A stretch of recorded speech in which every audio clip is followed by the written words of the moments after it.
Pessoal, um outro aspecto de grande relevância que também deve ser considerado nesse momento é a questão da criação ou extinção de estados já existentes.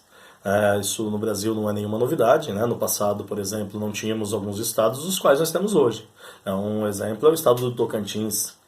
Por exemplo, algumas áreas que hoje são tratadas como estados, no passado eram conhecidos como territórios da federação. Então, o que é um território da federação se comparado com um estado? São as mesmas coisas? Não. Um território da federação, ele responde diretamente ao governo federal. Ele não é parte integrante daquele estado ao qual ele está localizado. Então, vou dar um exemplo só para a gente entender isso. No passado, a região de Fernando de Noronha ela era tratada como um território da federação. Ou seja, quem tinha o controle direto sobre essa região não era o estado de Pernambuco, o qual Fernando de Noronha se insere, mas era sim o governo federal que tinha o controle e a legitimação para atuar nessas regiões como achasse conveniente. Por exemplo, o estado de Roraima, né, já foi um território da federação, mais tarde apenas passaria a ser reconhecido como estado. Isso aconteceu em várias regiões do Brasil. Inclusive, nos dias de hoje, existem alguns debates para que alguns estados sejam divididos em mais estados, e para que isso tudo de alguma maneira facilite a gestão. Um debate recente aí é a questão do estado do Pará. Se vocês considerarem o estado do Pará e as suas dimensões, vocês vão ver que nós estamos falando de um dos maiores estados do território brasileiro, onde obviamente é difícil a gestão, se considerando que a capital do estado está concentrada em Belém, e a distância para as regiões extremas desse mesmo estado faz com que a gestão seja dificultosa, fazendo com que muitas vezes o atendimento, os serviços sociais não cheguem às regiões mais extremas e mais distantes do estado. Então isso leva a uma grande dicotomia de interesses, onde alguns propõem que o estado do Pará, por exemplo, seja dividido em outros estados, e aí o estado de Carajás, o estado... deixa eu ver aqui...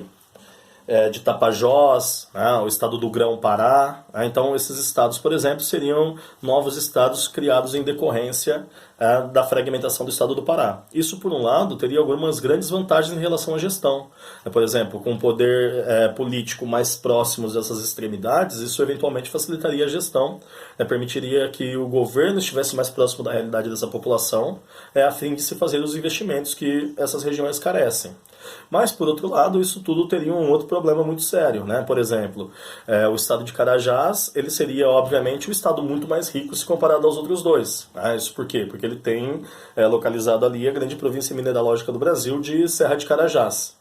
Então, eventualmente, esses outros estados que surgiriam em decorrência disso teriam uma situação econômica não tão favorável quanto o estado de Carajás. Um outro problema é que hoje nós temos um governador, 3 senadores, e o número relativo de deputados em relação à população.